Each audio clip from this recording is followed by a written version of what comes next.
right, we were listening for a moment to Michael Andretti. Thought we were going to catch some transmissions with him. 25 cars still in the fight. There's the running order.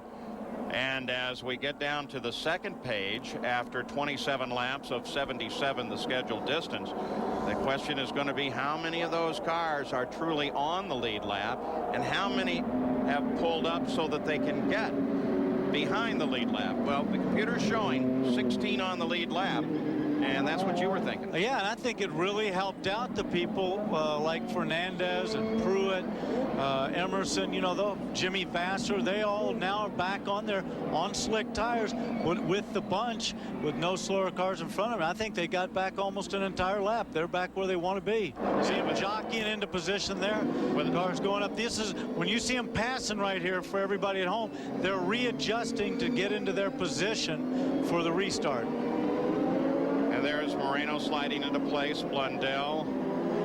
There's Eddie Lawson, comes out of the World Formula One Grand Prix Bike Championship. Through the Indy Lights to the Indy cars. This is his rookie year, but he's doing a nice job. I also think that one thing that really helps when they wave those guys by from behind the pace car and they've got to go all the way around and pick it up. Don't forget they're doing one thing. They're going at speed. They're warming their tires up.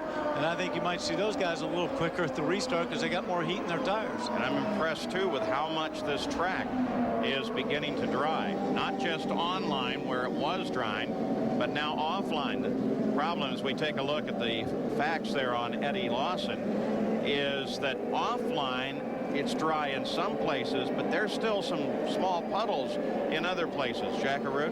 Well, Paul, we don't get a chance to ask the drivers in the cockpit what it might be like out there, but we can ask an IndyCar driver that now calls the shots for his son, Michael Andretti. Mario Andretti. Mario, during this time where the transition from the wet to the dry, what does a driver have to do?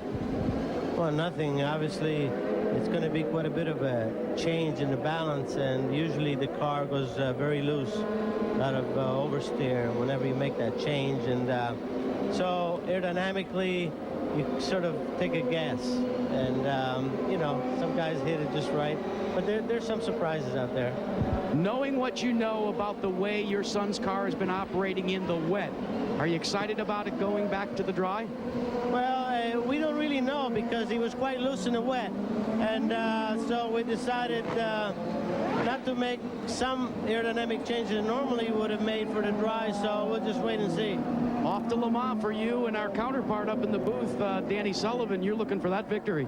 Yeah, well, we look forward to that. Mario Andretti, guys. Well, one thing I'd question there is, of course, we had the weather report, 80% chance of rain. It was raining hard this morning, everything. How many adjustments did these guys make to their cars just for the wet that now they can't go back to for their dry qualifying setup? Because we saw spring changes going on and everything. If they've got those in there. So I agree with Mario. We're going to see some interesting thing happening to the cars. Jack, what do you have for that? Well, Danny, during that practice, we were way in very heavy precipitation, and you and I both saw there was nonstop changing of springs up and down pit road. And, you know, we made light of what Pat Patrick said when he said, why would you ask a question like that? But you know and I know as well that everybody's got to be concerned because my information was most teams softened the car up to compensate for the precipitation. Nobody expected it to go back to dry. They did that, so now the car, you go into a corner, is really going to roll on you. Well, you're going to get that. You're going to get a lot more movement. But what really happens is they don't know what really to what to expect. So these first couple of laps, not only are they going to be trying to pass the guy in front of them and protect their position, but they got to figure out what the car is going to do. All right, as we watch them dart back and forth, we know it's to scrub tires. We know it's to try to get some heat in the tires. Does it tell you green this time? Green. That's the word to Michael Andretti. So they said it for me. I don't have to. Do you learn anything about handling when you dart like that? No, it doesn't tell you what. And you're darting so close because they're trying to stay in the dry line. It doesn't tell you anything. They're just trying to get heat up for this moment right now. 16 cars on the lead lap after this prolonged yellow, and they have them back in race order once again. Those on the lead lap are in front. Pace car ready to come off. Christian Fittipaldi picks up the pace. Michael begins to accelerate. Can't cross until he gets across that line. Can't make any move to pass. Christian Fittipaldi leads him down into turn one. Paul Tracy closes on Michael. Good start for Christian. He's pulling away from his teammate. Now Michael closes in under braking. Paul Tracy closes on Michael. The battle's at the front. You're watching the top three. There's DeFerrin coming into the fight as well. Behind DeFerrin is Al Unser Jr., Bobby Rahal, and Scott Pruitt. Tell you, one of the people that I think benefited the most from this new system was Gilles DeFerrin in that bright yellow car, just coming into your screen right there, because he had that spin, and yet he never lost his position, so he got to move back up to fourth. In the old system, he'd have been at the back of the pack. We'll keep an eye, too, on the Firestone shot cars. Boy, look at him come offline. Tracy gets way off course. Gathers it under him, keeps back. Look how it's damp over on this side. Just in that one corner. Of course, you see that coming up there. They cleaned off the screen, but that's hard for a driver to do. You're going to see that. A couple of spots, they're under trees. They don't dry as fast, but basically the track's dry. You're riding with Rahal. He's back in 6th place, as now he works on Al Unser Jr.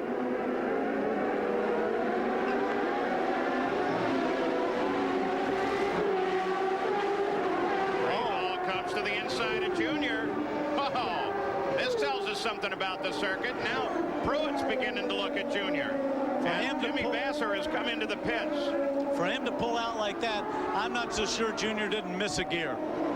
There's Jimmy Vasser coming into the pits. This should be a change onto the dry tires, something they hesitated in doing and maybe got caught out with this green flag. I think their strategy is more to get within that window so that they can go on one stop from here till the end of the race. Now they make the stop on the 32nd lap. 77 laps of scheduled distance. This might be able to do it.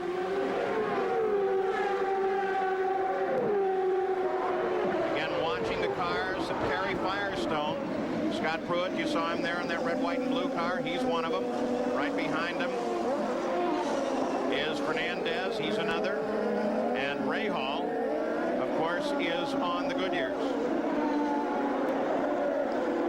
Getting a little sideways coming out of that corner where it was still a little damp.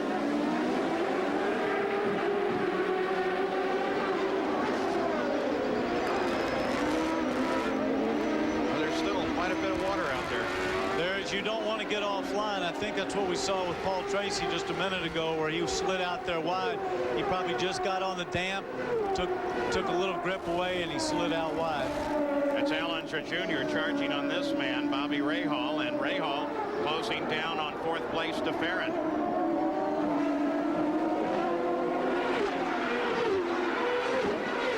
We continue to watch this battle. Punch, what about that pit stop by Vasser? Did that get them to where they can run the end of the run? Paul, they're going to be very, very close. I spoke with Tom Anderson. He said if we get a couple of caution flags, a couple of caution laps, I should say, we should be make it. Otherwise, we're going to have to roll the dice. But remember, he pitted on lap 8, so he had to stay out to get back on the lead lap under that full course yellow when everyone else pitted. And then when he got to pass the pace car, the rules dictate that he could not come down pit road until they went back to green. So the green flag waved. He came down and pitted, and now will hold his breath and see if he can make it the full 77 laps without another stop. My only question to them would be, why wouldn't you go, if you're that far behind and you're still on wet, why wouldn't you go until you're in the window so there's never a chance of that, where you can do it on that just one more stop? Well, here's a guy that's having a terrific day. There is the Eagle, and it's P.J. Jones as he's up in 11th place. We suggested at the start, I think Danny mentioned it as well, that engines don't make quite as bit of difference in the rain. But the power tends to equalize, and PJ's taking advantage of that.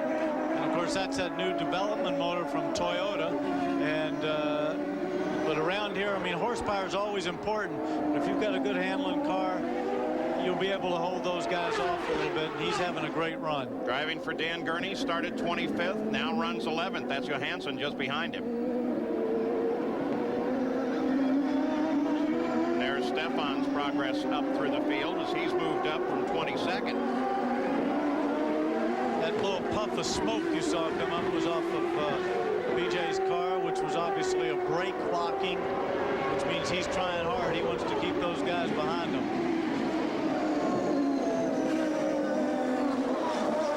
Stefan driving for Tony Bentonhausen, now working all over PJ. run for the rookie that drove his first IndyCar race just 1 week ago on the Milwaukee Mile.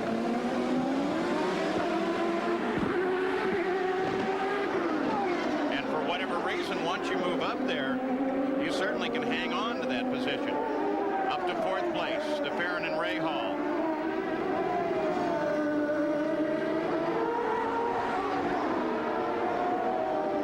This is a track that puts a premium on handling.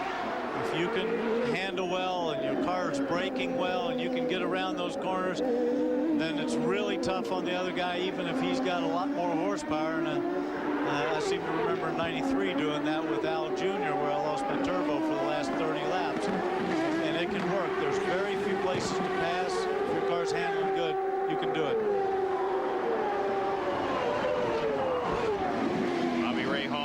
There working on DeFerrin. Battle for 4th place. DeFerrin, that bright yellow car.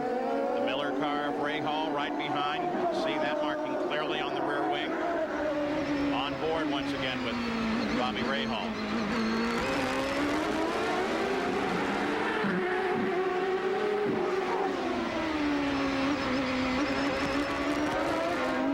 Report from the observers out on the race circuit. Jeff Krosnoff, Toyota Power, running rough. Emerson Fittipaldi brushed the wall, and everybody's coming around Emerson. Emerson was up to 9th before this brush. Oh, that's too bad. Used to refer to him as the Rainmeister. Had a great run at Elkhart in the rain one year. Terrific run. Whatever it's done, though, this time with that brush for the wall, looks like it may be terminal. You can see that as you look at it right now, to be the left rear tire. See how it's all cambered in? And the piece underneath the car, he's broken a suspension piece. I'd say his day's probably done. So Emerson Fittipaldi, there it is. There he is. He just got out. See, he got out of that little groove there, and he got in the damp, and it just slid him right up into the wall. It's the right rear tire as we look at it now. It was the left as you were looking at it from before. So there is Fittipaldi, and it looks like that's done for the day, wouldn't you say, Jerry? Yeah, I've got to believe, Paul, the suspension piece just sheared off where it had been bolted onto the back part of the upright and the right rear tire. The right rear tire, of course, going flat, but the suspension broke, and that's what allowed the upright and the tire and wheel down on the track as they are unbuckling Emerson Fittipaldi, and indeed, he will call it a day here at Belle Isle. Yeah, you saw his crew chief, Rick Reineman, get down on his hands and knees, take a look at that. It's a nap, not repairable. Emerson, you're out of here. Christian Fittipaldi leads, followed by Michael, and then Paul Tracy. We'll be back.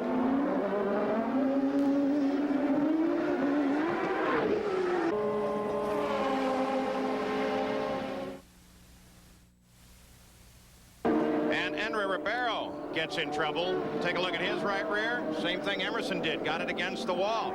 Get offline, you've got a big problem. That's right. We got a good dry line, but you get out there just a hair on those slicks, and you're in trouble. Same spot, looks like. Yeah, exactly. Here he comes. There he is. Oh, he hit a little harder there. He hit a lot harder than Emerson, but same deal.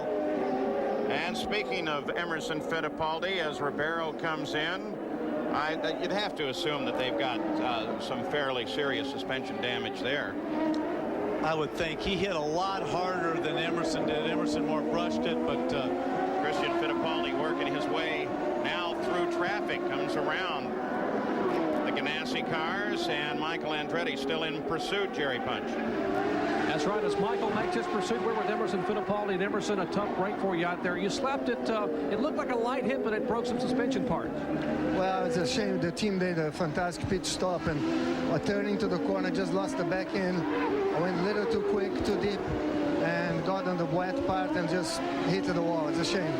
We saw Andre Ribeiro do the same thing a moment ago in the same spot. He hit a lot harder. Is the track pretty wet? I mean, your own dry tires, is it hard to catch on, to hang on the turns? No, the track is, the line is very dry. If you go a little wider, then you get a wet patch. But where I hit is wet. It's the only part of the track that's still damp and wet. And Emerson Fittipaldi, a two-time winner of the Grand Prix here in Detroit, has to call it a day. Paul? Well, console, I'm telling you, he isn't the only one got caught